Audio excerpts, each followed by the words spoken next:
is there a translation into English or German or something else of the classics that you can recommend I read since I don't read Chinese? There are no good translations. Let's just be very clear. Now, if I went to a bookstore in China and they had the Yuan one, the original text, and then commentaries, there are almost no good commentaries in Chinese as well. So it's not the fault of your translators.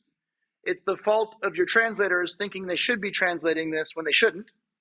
And then they are translating, but they don't really understand it. So two things happen.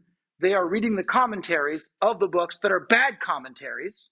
So they're translating, they're getting their knowledge from bad commentaries of the original text, and then they're putting it into another language where it just gets worse and worse. Or they go, oh yeah, these mainland people, I understand it better. And in the practical, Connie's fault. The whole first 20 minutes of the Practical Herbalist Module 2 seminar began in an entirely new way because she sent me the commentary of a book that if you've been around a while in the United States, everybody would have bought this book. The person's very famous.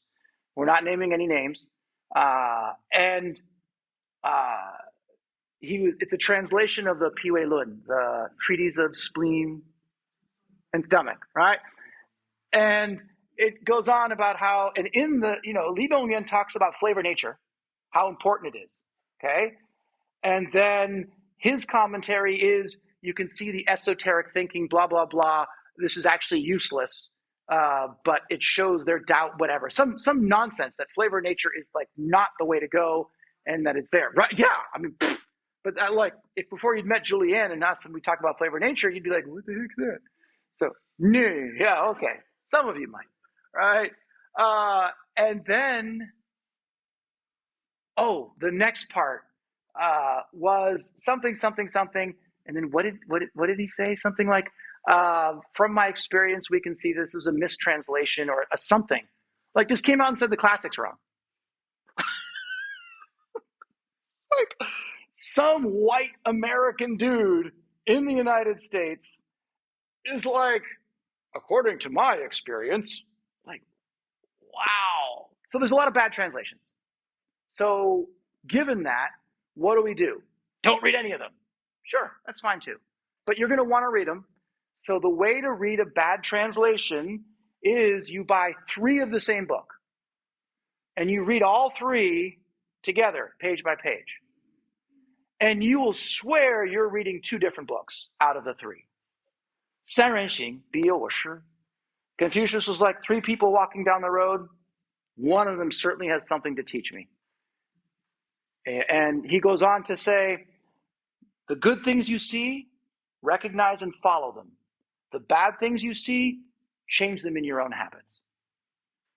So that's what you do. You look and you think that makes no sense. This doesn't make sense. But overall, I don't care what the original text is saying. What did all these things make me think and see clearly? And if you follow them as directions, I got to do it this way or that way, you're screwed no matter what, even if you had the original in front of you. It's what did it spark in your thinking? What did it make you go, I've seen that in a patient. I don't know. If it encourages thinking, then bad translations are good. If you are following them as cookbooks, good translations are bad. Right? 私语书不如不读书.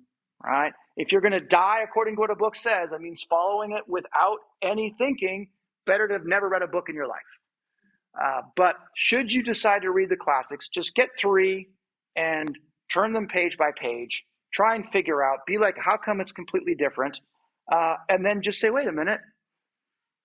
What is this making me think about? And the fact that 3 people said something different should free me of thinking it says one thing. All right? Even if they're wrong, the books don't say one thing. They're meant to mean something different to us each time we read them.